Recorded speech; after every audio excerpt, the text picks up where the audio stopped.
Tim Laird here with Secrets of Bluegrass Chefs, the show that takes you out to eat at your favorite local restaurants. And I'm Kevin Harnett. We've been to a lot of great restaurants through the years, and while many are now part of local history, their flavor and recipes live on. So join us now for a tasty blast from the past on a Secrets of Bluegrass Chefs Rewind.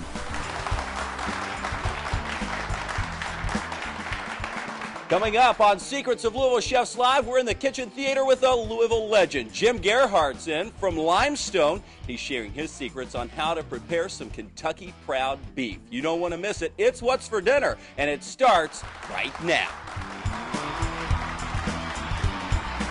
From Kitchen Theater at Sullivan University, this is Secrets of Louisville Chefs Live with your host, Kentucky's own Kevin Harnett, and the Dean of Louisville Chefs, Dean Corbett, with your Chief Entertaining Officer, the CEO, Tim Laird.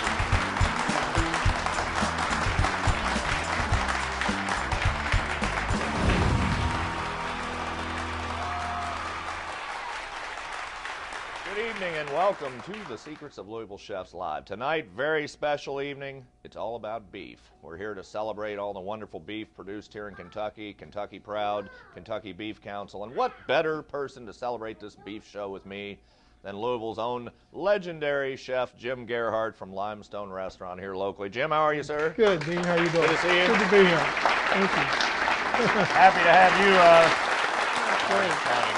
Thank you. What do you got preparing for us today? I know. Well, we're going to start off with a Cajun beef canapé, and when you go to the store, you go and you'll look in the meat section, and this is what's known as a butt tender. It's a shorter the shorter chateau end of of beef tenderloin, and the piece that we're going to actually be using is a piece that you may not, most folks would look at as really the piece that they would grind. I mean, not really a part for the steak. And that's actually the part that I'm going to use. Now, you would cut this into steaks, this part. We'd trim that out. But this is the piece that we're going to use for our canapé. And it's a completely clean piece of beef once you take off this little bit of fat, marbling fat on the outside. There's one small piece of sinew that we'll remove. And this makes for a great starter, a great hors d'oeuvre. This part, we're just going to go ahead, we're going to season this, a little bit of salt and pepper, and a little bit of Cajun spice, okay? And with that, we'll take our pan, start to get that warm, just a little bit of oil. We want to blacken this. Now, while that's heating up, we're just going to go ahead and start to put together, for hors d'oeuvres, you want an explosion of flavor. You want an hors d'oeuvre to make you salivate. And that really, it makes your meal more enjoyable too. And you also like people to indulge in beverages. So oh, absolutely, yeah. It gets you ready for a beverage. It gets you ready for a meal. And what we're going to do here, we have a little bit of cream cheese that we softened up a little bit. I'm going to take some of that out. I don't need all that. We're just going to soften that up. We're going to take a little bit of chopped parsley, some Cajun spice, and I'll be fairly generous with that. Salt, you really want to get that going. Now I have a little bit of either Frank's hot sauce or Tabasco. I love Frank's too. Is great. Yeah, it's not too hot. Let me go ahead and get a fork to pull this together a little bit. Now the other thing that we want to use is lemon, but not just the lemon juice. The zest is a really powerful flavoring agent. And it is loaded with citrus oil. You just want to take off the very outside of it, okay? And we're going to put all that zest right into our cheese. Just enough to take off the outside, but you really don't want the pit. That just makes it bitter, and it's not a very good mouthfeel or sensation there. So We're all about the mouth-feeling sensation. That's right. I'm going to be sensationalized by several alcoholic beverages at one point during the program. It's going to do his magic there, huh? Okay, we're going to take our juice, just so we don't get any pits in there. We'll squeeze that through a fine strainer. You're good here too. This good. takes a Okay. bit. You got It's not that hot though. It's a good one. Okay, and then we're just going to put this together. Bring it all together. Nice Set that little aside. spread there. Yeah, and load it with flavor. All right, now, with our pan hot, we'll go ahead, lay that in there. A little bit of Cajun spice on this.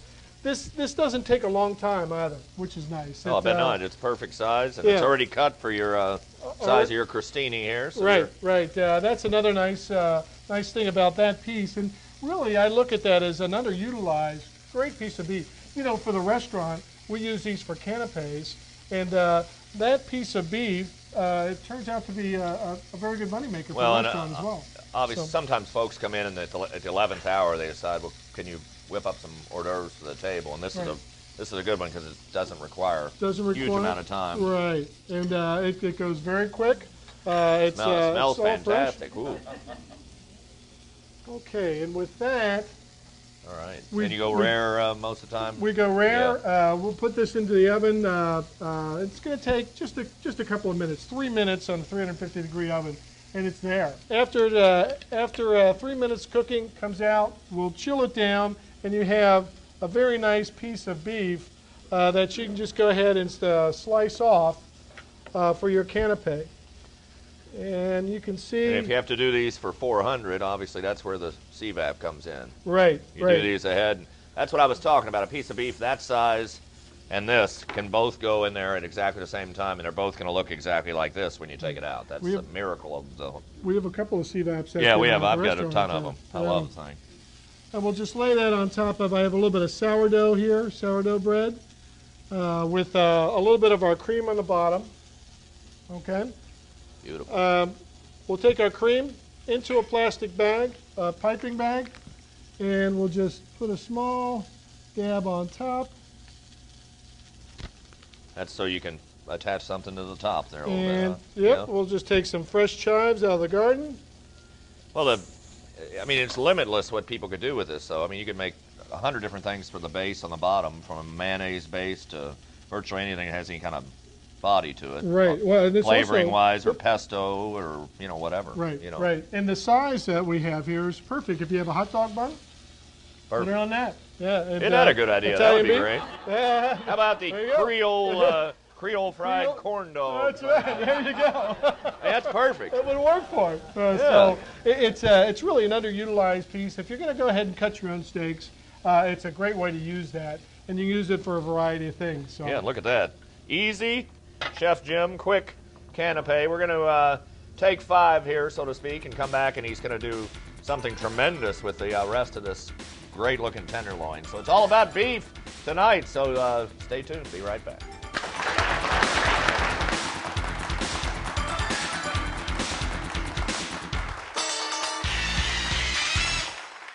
Thanks for joining us again on Secrets of Bluegrass Chefs, where this time we're looking back on Kentucky's culinary history. It's a Secrets of Bluegrass Chefs Rewind.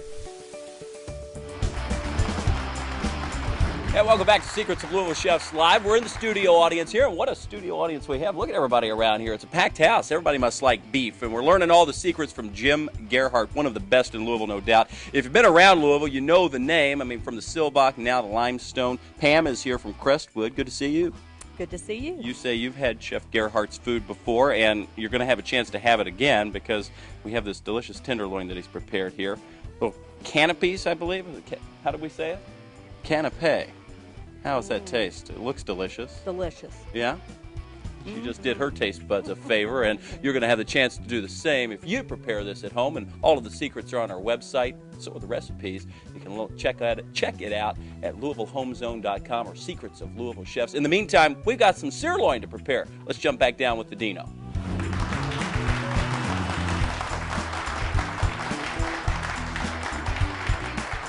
Thanks to our buddy Kevin Harned there. Welcome back. Kevin, the one-take wonder Harned. We referred to him on the show. But we're back, and it's all about beef with Jim Gerhardt, who just did a great tenderloin canapé with a relatively underutilized piece of butt tenderloin. Right. So now we're doing sirloin, it looks like here, huh? So right, we're going to do, this is an Italian sirloin roast, and it's just great flavors. I mean, you have fresh spinach, you have Kalamata olives, you have provolone cheese, shallots, sun-dried tomatoes. So there's a lot of fun flavors in it, and it's a pretty neat presentation too. Now, with it completely clean and the bottom clean as well, what we're going to do is we're going to take this and we're going to split this open, okay? And all the way across, all right, nice and evenly. it's great looking meat. Oh, yeah, it is. It is.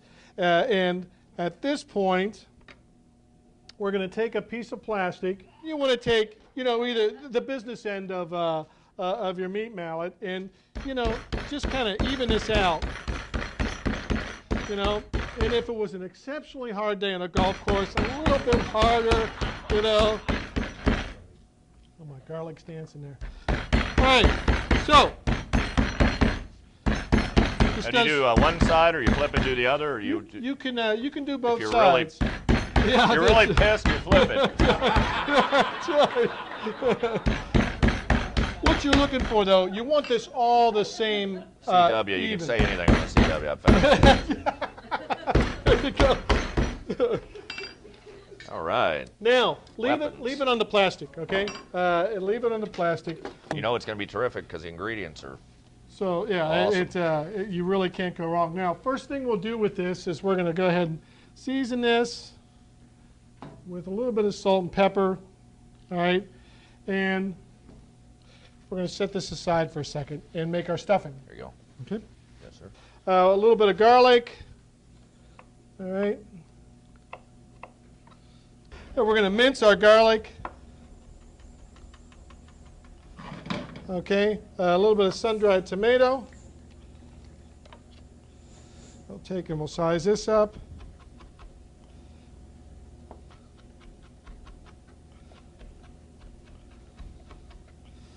Okay, our provolone cheese. Do you need your grater, or are you just going to dice it? Yeah, I'm going to go ahead and dice it. We'll just. Provolone's great. Oh, it is. It's one of those ingredients that really blends nicely with all the flavors that you're using, but also it's one of those ingredients where people go, well, what is that? What is that in a dish? They're familiar with it. Such a great melting cheese, yeah. Mm-hmm. Now our Kalamata olives, we'll go ahead and dice those. It doesn't have to be a fine dice. You want some larger pieces in there for flavor. And then this is fresh spinach. And you want to squeeze this relatively dry. All we did was Another just put stress this. producer if it comes down That's to right. it there. Other people walk around with those balls, That's right. You can squeeze your spinach instead. Okay, there we go. We'll run this the other way as well.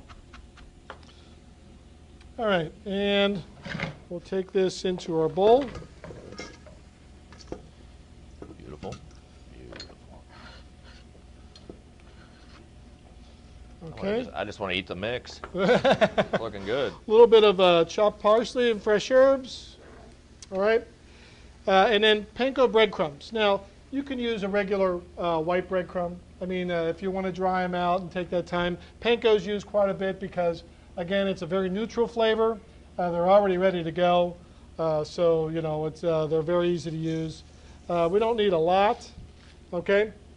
And then beef bouillon or demi-glace. And we're going to put two ounces of that in there. And we're just going to mix this up for a second. So we'll go ahead and we'll put some of our onions in there. All right.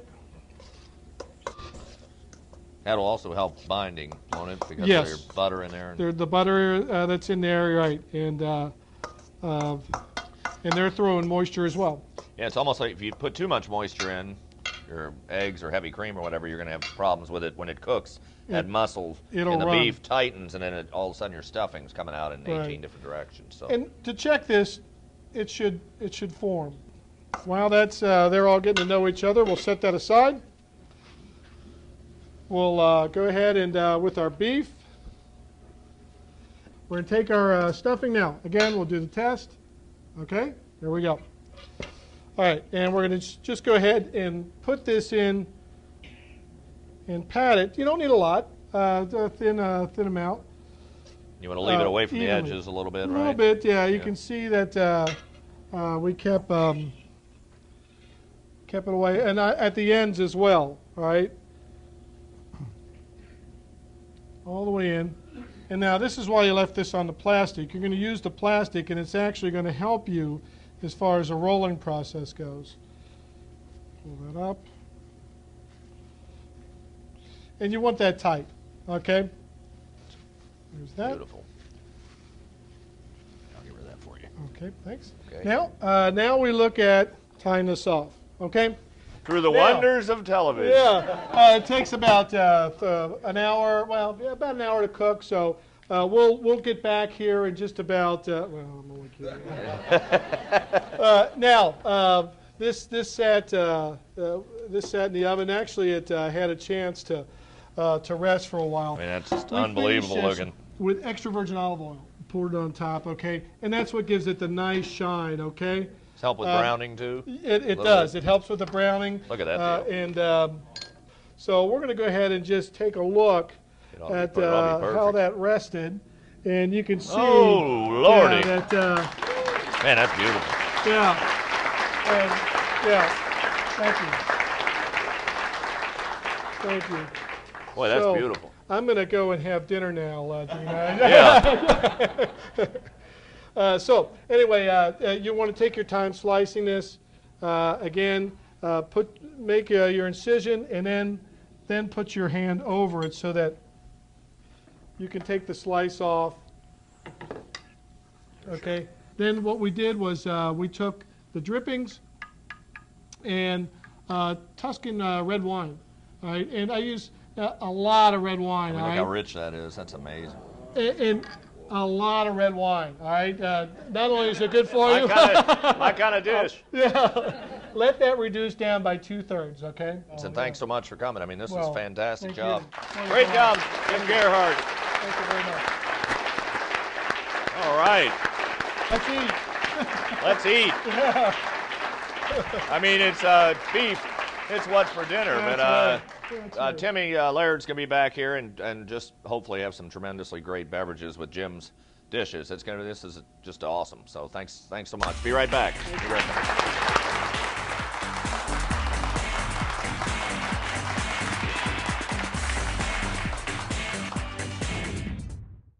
Thanks for joining us again on Secrets of Bluegrass Chefs, where this time we're looking back on Kentucky's culinary history. It's a Secrets of Bluegrass Chefs Rewind.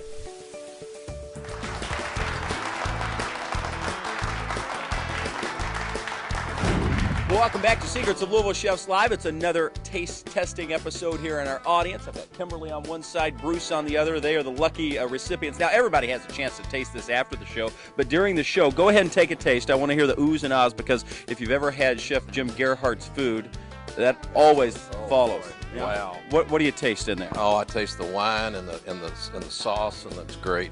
Yeah. More. More. More. How about you, Kimberly? This is wonderful. Definitely some on me. Well, you said it was like a symphony in your mouth.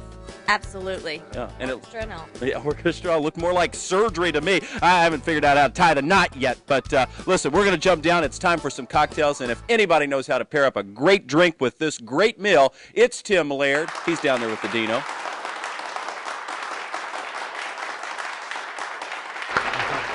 All right, we're back on a special edition of Secrets of Louisville Chefs Live here at Sullivan University's National Center. Right here with Tim Laird, of course, the CEO, and Harned something else. He is. We He's love great. this man. Wonderful. So what We our love thanks to Kevin. Kevin Harned, great fell in a great host. So Jim Gerhardt just left. I mean, what a incredible stuff great that Chef food. Gerhardt did. And you know what I love is the Kentucky Beef Council. I love it when they're here because I can bring out the big cocktails and the big wines. I just love the Kentucky Beef Council. So starting out, show a little more enthusiasm. Okay. And then, but I love this. In fact, Chef Gerhardt said lots of red wine. I heard that. I go, okay, I'll do the same. Lots of red wine. So I'm going to start out. This is a Bonterra Zinfandel. It's a big gun, wonderful flavors, and it'll pair up perfectly with what Chef Gerhardt prepared. In fact, you can see how you can already I like tell the fact it's that you nice don't and big mix things. I'm kind of looking at the selection here. No, we're just having fun. This is just all in fun. Anyway, a Bonterra Zinfandel, big nose. I love the big glasses too. Cheers. Oh yeah, they are beautiful glasses. Oh, and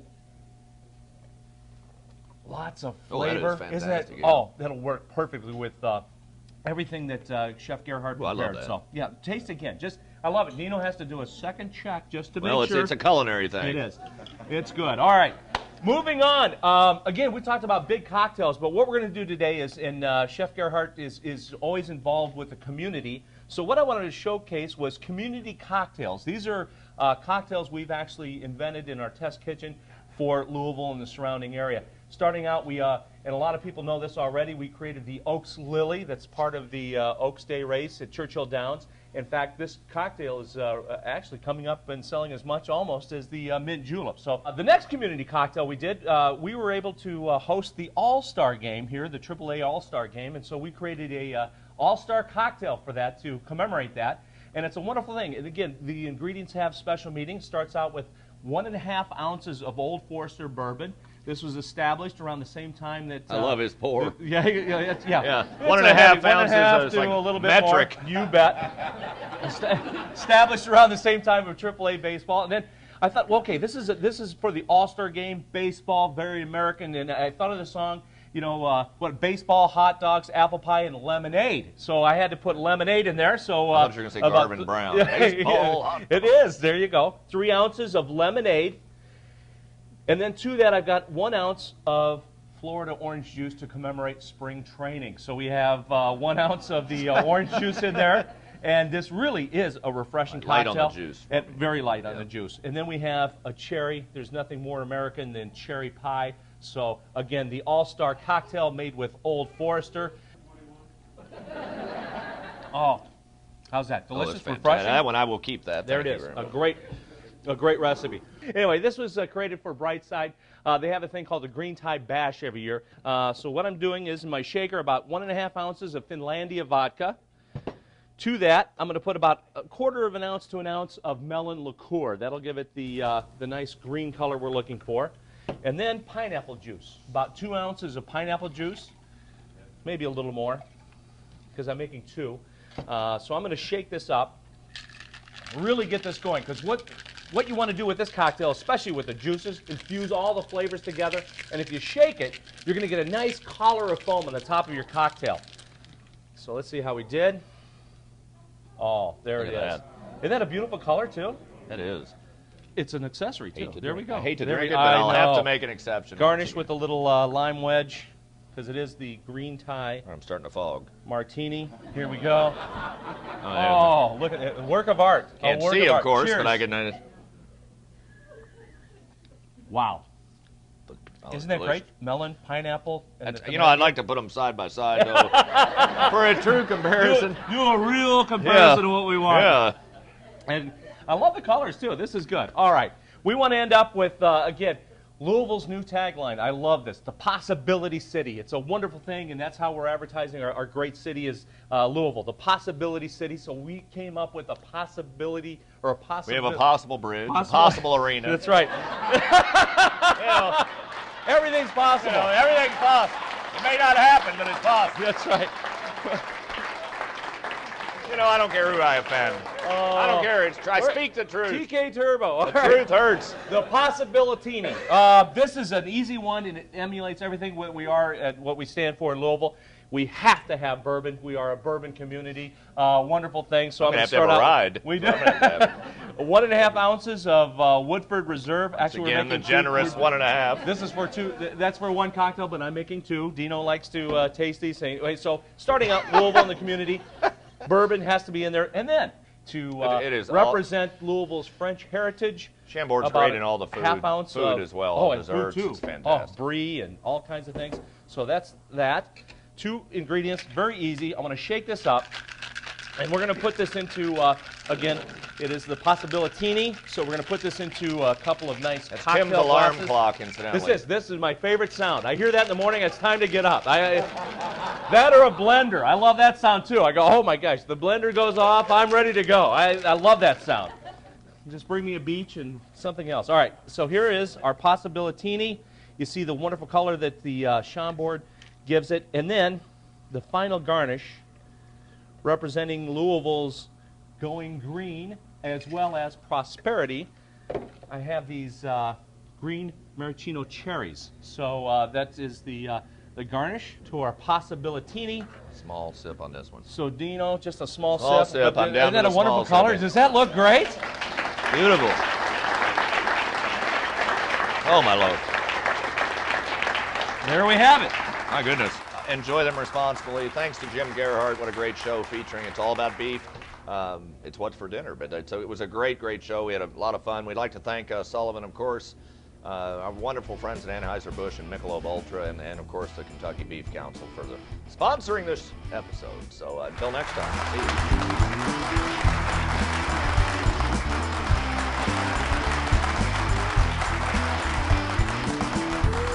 Secrets of Louisville Chefs Live is recorded in front of a live studio audience.